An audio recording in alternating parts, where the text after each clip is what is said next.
Peer ছাড়া নির্বাচন মুখে দিবে জনগণ। পিয়ার ছাড়া নির্বাচন আলহামদুলিল্লাহ কাফা ওয়া সালামুন আলা ইবাদিহি আল্লাযিনা ইসতাফা ওয়া তাসিমু বিহাবলিল্লাহি জামিআ ওয়া লা তাফাররাকু। আলহামদুলিল্লাহ, ইসলামী আন্দোলন বাংলাদেশ কেন্দ্রীয় কমিটির নির্দেশনায় ইসলামী আন্দোলন বাংলাদেশ ব্রহ্মপুরা জেলা শাখার উদ্যোগে আজকে 5টি দাবিকে উপলক্ষ করে সমমনা 5টি দল আজকে জেলা ভিত্তিক মানববন্ধন শান্তিপূর্ণ কর্মসূচি পালন করছে। তার পাশাপাশি আমরা ইসলামী আন্দোলন বাংলাদেশ এই কর্মসূচি পালন করে শেষ প্রান্তে চলে এসেছি।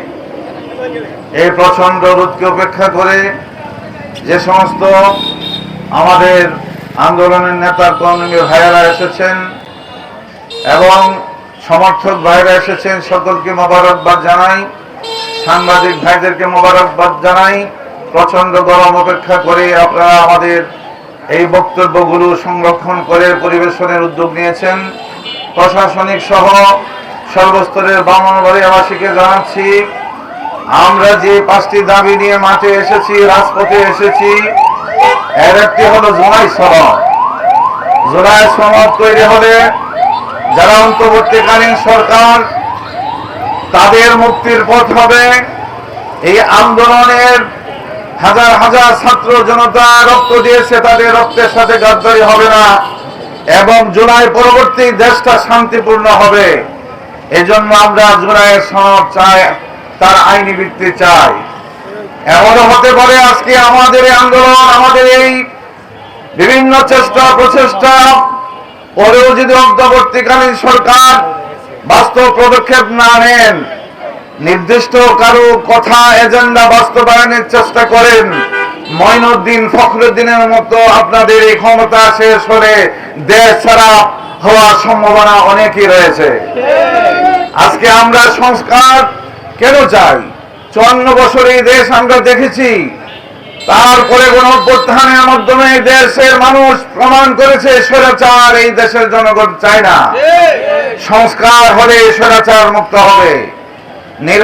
এই অভ্যুত্থানে যারা জীবন দিয়েছিল, যাদের সুফলে আজকে আপনারা গদি দখল করেছেন, ক্ষমতায় বসেছেন, এসিতে আছেন, দেশের সমস্ত কর্তৃত্ব নেতৃত্ব আপনাদের হাতে, কিন্তু তাদের বিচার যদি না হয়, যারা পঙ্গুত্ব বরণ করেছে, যারা এরকম ভাবে দুনিয়া ছেড়ে বিদায় নিয়েছে, তাদের বিচার যদি দৃশ্যমান না হয়, আপনাদের এই ক্ষমতা এরা ইতিহাসের আস্থা করে নিক্ষেপ্ত হবে। আজকে আমরা সংস্কার পাশাপাশি নির্বাচনের দিকে দেশের জনগণ আছে। ইসলামী আন্দোলন নির্বাচনমুখী, ইসলামী আন্দোলন নির্বাচনে অংশগ্রহণ করতে চায়। সেই নির্বাচনের জন্য লেভেল প্লেইং ফিল্ড প্রয়োজন, কিন্তু দেখা যাচ্ছে একটি দলের ঊর্ধ্বতন নেতা এরকম অনেকে ঘোষণা দিচ্ছে যে নির্দিষ্ট একটি মার্কায় ভোট না দিয়ে ওই নির্বাচনী সেন্টার কেন্দ্র থেকে কিভাবে বাড়িতে ফিরে সে স্বাভাবিকভাবে সেটা দেখা হবে। এর অর্থ হলো পেশি শক্তি প্রয়োগ করা হবে, কালো টাকা সরানো হবে, কেন্দ্র দখল করা হবে, ব্যালট পেপার চুরি করা হবে। এই সমস্তের মাধ্যমে নির্বাচনকে ব্যাহত করা হবে। যেটা আগে হয়েছিল রাতের ভোট, দিনের ভোট, ভোট ডাকাতি, এই সমস্ত কিছু সম্ভাবনা রয়েছে। এই জন্য আমরা চাই নির্বাচনের পূর্বে লেভেল প্লেইং ফিল্ড আপনার তৈরি হোক। এবার আসেন পিয়ার। এই বাংলাদেশের মধ্যে পিয়ারের আন্দোলন 2008 থেকে পিসার চরমনাই মহতারাম আমির দাবি করে এসেছে। আজকে দেশের গণমানুষ পিয়ার বুঝতে সক্ষম হয়েছে, পিয়ার সম্পর্কে ধারণা হয়েছে। বিশ্বের 91টির অধিক রাষ্ট্রে পিয়ার আছে।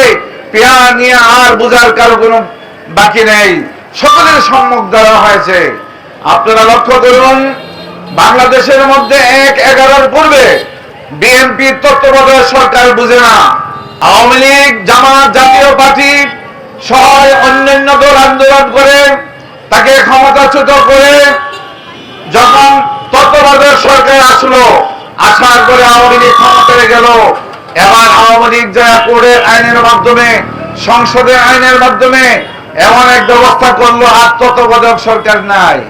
এখন বিএনপি নির্বাচনে যায় না কেন? তত্ত্বাবধায়ক না হলে যাব না। তো আগে তো আপনাকে দাবি করা হয়েছিল, তখন মানেন নাই। এখন আপনি আবার ক্ষমতা যাওয়ার জন্য তত্ত্বাবধায়ক ছাড়া মানেন নাই। আজকে পিআরের জন্য আন্দোলন করা হচ্ছে, পিআর আজকে আপনারা মানতেছেন না, কিন্তু যখন আপনাদের স্বার্থ আসবে তখন মানবেন। এই দেশের জনগণ এই স্বার্থবাদীদেরকে পছন্দ করে না, যারা নিঃস্বার্থভাবে এই দেশের কল্যাণ চায়, জনগণের কল্যাণ চায়, ইসলাম দেশ মানবতার কল্যাণ চায়। এই পীর সাহেব চরমোনা এই জন্য পিআরের প্রস্তাব করেছে, পিআর হলে সকলের কল্যাণ হবে। এর জন্য আসুন, এই 5টা দাবিতে আমরা যে আন্দোলন করেছি, জনগণ এই আন্দোলনে আশারূপ সাড়া দিয়েছে। আমরা অন্তর্বর্তীকালীন সরকারকে বলবো, আপনারা কোন নির্দিষ্ট দলের এজেন্ডা হয়ে কাজ না করে জনগণের পাশে দাঁড়ান। আপনাদের আমাদের যে দাবিগুলি সেগুলি পূরণ করে নির্বাচনের দিকে এগিয়ে যান। আমরা এই দেশের স্বার্থে সার্বিক সহযোগিতার জন্য আছি। আর যদি দাবিগুলি না মেনে জেনেতনে একটা নির্বাচন দিয়ে আপনারা এই পার পেতে চান, পার পাবেন না। আপনাদেরকে ইতিহাসে রাস্তা করে নিক্ষেপ করা হবে। এই দেশের জনগণ আপনাদেরকে ক্ষমা করবে না। আর নির্দিষ্ট একটি এজেন্ডা দিয়ে আপনারা মুক্তি পাবেন না। এজন্য আসুন, জনগণের পাশে দাঁড়ান, নির্বাচনকে সার্বজনীন করেন। 5টি দাবি আমাদের মেনে নিয়ে এই দেশের শান্তি এবং শৃঙ্খলা এবং সঠিক গণতন্ত্রকে এগিয়ে নেওয়ার চেষ্টা করেন। আমরা এই আহ্বান করব। পরিশেষে আমরা যারা আছি সকলেই দোয়া করি, দুরূদ শরীফ পড়ি। আল্লাহুম্মা সাল্লি আলা সাইয়্যিদিনা ওয়া নাবিয়িনা ওয়া শাফিঈনা ওয়া হাবিবিনা ওয়া মাওলানা মুহাম্মদ সাল্লাল্লাহু আলাইহি ওয়া আলা আলিহি ওয়া আসহাবিহি ওয়া বারাকা। আলহামদুলিল্লাহ, আলহামদুলিল্লাহি রাব্বিল আলামিন, ওয়া সালাতু ওয়া সালামু আলা সাইয়্যিদিল আমবিয়া ওয়াল মুরসালিন।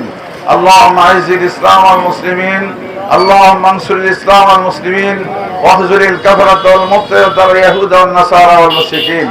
ইয়া আল্লাহ, ইসলামকে প্রতিষ্ঠা করার জন্য সাহাবায়ে কেরাম রক্ত দিয়েছেন, জীবন দিয়েছেন। আয় আল্লাহ, আয় আল্লাহ, আমরা ক্ষুদ্র, আমরা আমাদের এই প্রচন্ড রুদ্রের মধ্যে আমাদের গাম চোখে দিয়েছি আল্লাহ। এই জন্য এই বাংলাদেশে ইসলাম দেশ মানবতার জন্য আমাদের এই পরিশ্রমটুকু আপনি কবুল আর মঞ্জুর করেন। আয় আল্লাহ, এর মাধ্যমে আমাদের যে 5টি দাবি, এই দাবি যেন বাংলাদেশের সরকার গ্রহণ করে, তাদেরকে সেই সুমতি দান করেন। আয় আল্লাহ, বাংলাদেশকে আল্লাহ স্বৈরাচার মুক্ত পরিবেশে, আয় আল্লাহ, জনগণের কাঙ্ক্ষিত আয় আল্লাহ ভোট এবং সেই ধরনের পরিবেশ তৈরি করে আয় আল্লাহ দেশটাকে ইসলামী কল্যাণ রাষ্ট্রে পরিণত করার জন্য ইসলাম এবং মুসলমানদেরকে আল্লাহ বিজয় দান করেন। ইসলামী আন্দোলন হাত পাকাকে বিজয় দান করেন। রব্বানা তাকাব্বাল মিন্না বিরহমাতিকা ইয়া আরহামার রাহিমিন।